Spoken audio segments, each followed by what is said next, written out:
also they provide tremendous environmental services, from stormwater remediation and energy savings to air quality improvements, in addition to that beauty. One of the threats to one of our very prominent trees that we have in our communities, to the ash tree, which in many communities is anywhere between 5 and 25% of the trees that we see on our city streets and in our landscapes, is the threat of the emerald ash borer. You've heard of the emerald menace, and it is a non-native insect that is causing tremendous problems throughout certain areas of the United States and has now moved into the Minneapolis St. Paul area.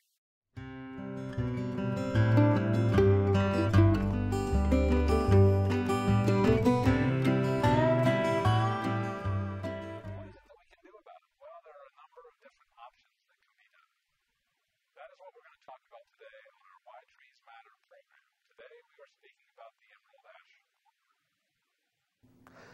Welcome to today's show. I'm John Lloyd with the Urban Forestry Institute, and today on Why Trees Matter we have Jim Chatfield from the Ohio State University.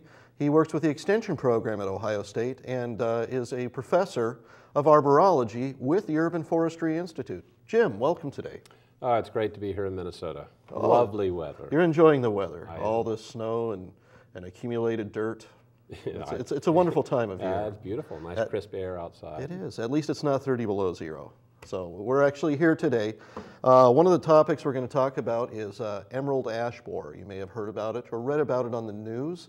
It's been in the newspaper, been on the television. It was discovered in May in the St. Anthony Park area of St. Paul.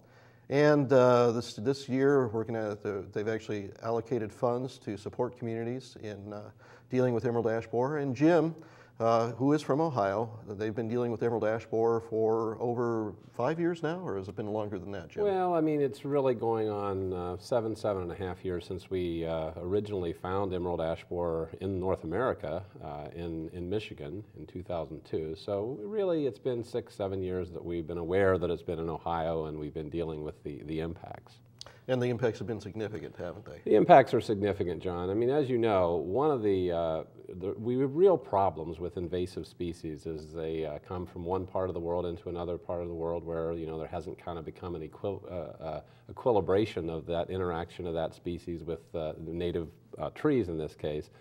It really, truly an ecological catastrophe relative to a very, very important group of trees in the United States, and certainly in Minnesota, and certainly in Ohio and Michigan, the ash tree. The ash trees are very important in our woodlands, they're very important in our urban and community forest, and you know, as we talk more about that, we'll understand better how that impacts communities from an economic point of view and the environmental and ecological impacts as well. Okay, well, Jim, for a lot of our viewers, you know, a tree may just be a tree. Right. How can someone actually tell if they have an ash tree? Well, an ash tree, there are a number of different species of ash trees, green ash and white ash.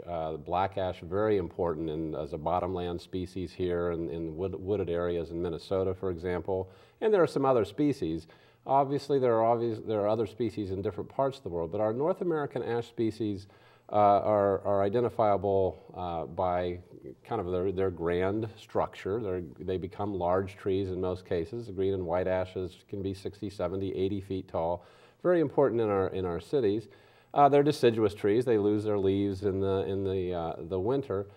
They have opposite leaf branching, John, and that's an important thing in terms of identification. They have, you know, when you really look at an ash leaf, you'll notice that the twigs are oriented in such a way that the twigs come off across from each other, the leaves come off across from each other, and they have compound leaves, a lot of little leaflets together.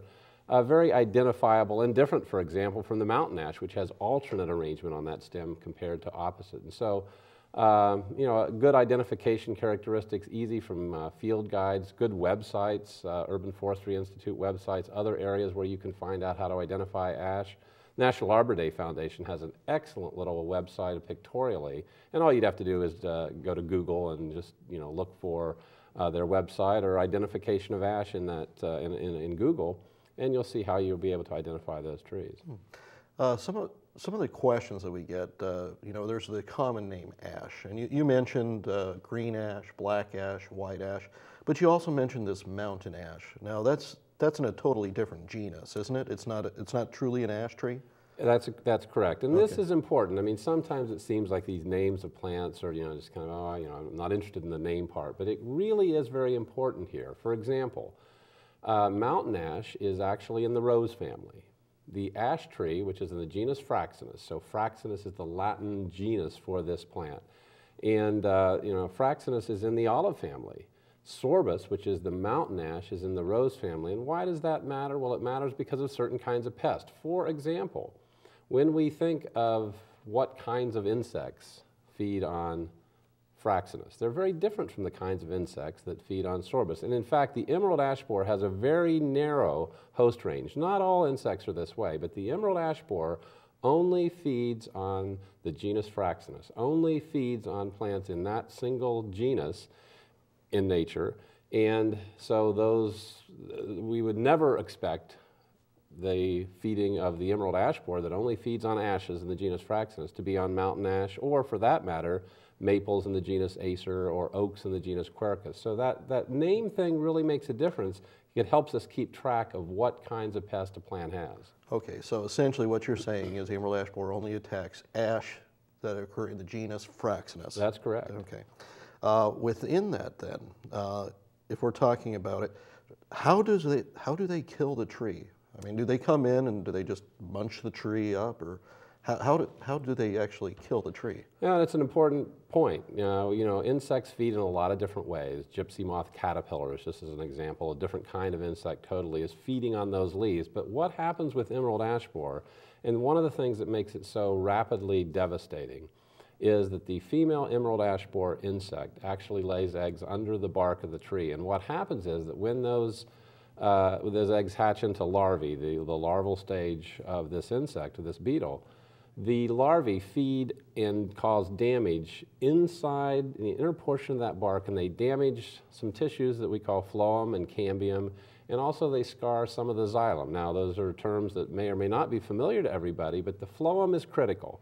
The phloem is just on the inner portion of that bark, and the phloem is bringing the food produced by the leaves down through the stem and eventually to the root system. So basically, the food stuff is being produced in those leaves. That's what photosynthesis is all about. The energy source that trees are able to capture from carbon dioxide and water and the energy from the sun, they create these carbohydrates. It moves in the phloem and down to the root system. For example, the only way for that energy source to get to the roots is through that phloem. So if it moves in the phloem, you damage the phloem, you damage the cambium, which is just inside the phloem. As you move into the tree from that bark and you move in, you have the phloem in there, and then you have these cells that are coming down, bringing food down. Then just inside that is a cylinder of cells called the cambium, which is producing phloem to the outside and xylem to the inside. And so you have these cells producing this. What does the xylem do?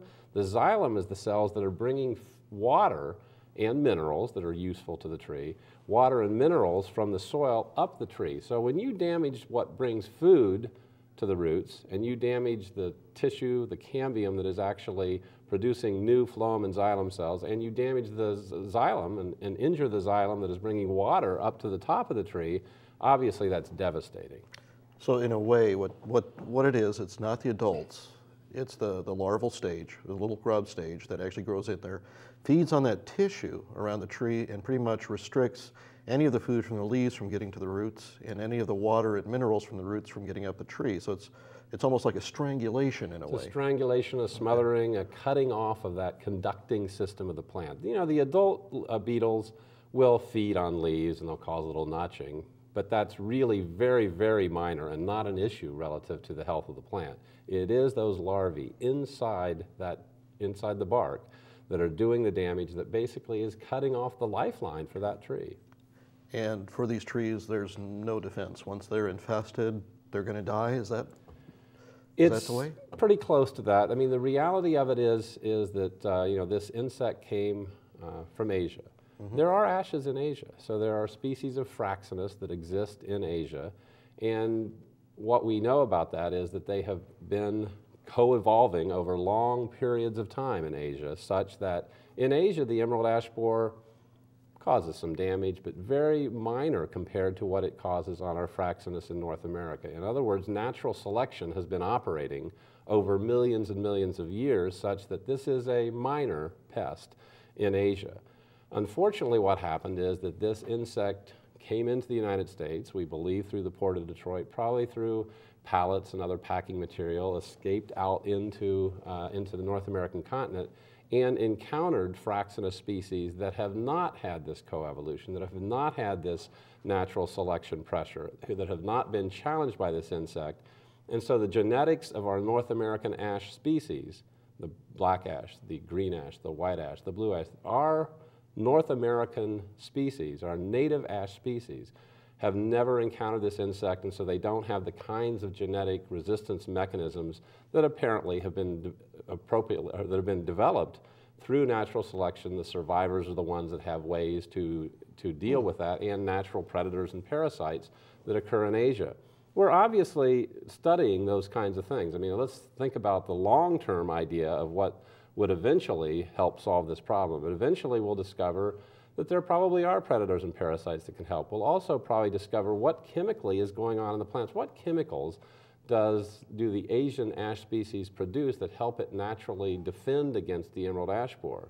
But you got to keep in mind, 2002, you know, this is in the world of invasive species and trying to deal with something this big, 8 years isn't a long time. So we don't have a lot of years of research relative to this devastating pest. We do not know yet exactly how we're going to attack this in a long-term basis. So essentially millions of years of selection, and we've had 8 years of research to come up with something. And though, you know, we have tremendous entomologists who are studying this, people that really understand about natural defense mechanisms of trees, that isn't very long, especially when we're talking about a tree and, you know, a long-lived plant, to really begin to understand. Because again, it was not a big deal in Asia, so people weren't studying this and throwing a lot of money at trying to figure out how to deal with this pest there, because it's not a big pest. It was just when it was introduced into a population of trees that had no defense. Encountered the genetics of trees that had no natural defense. So we do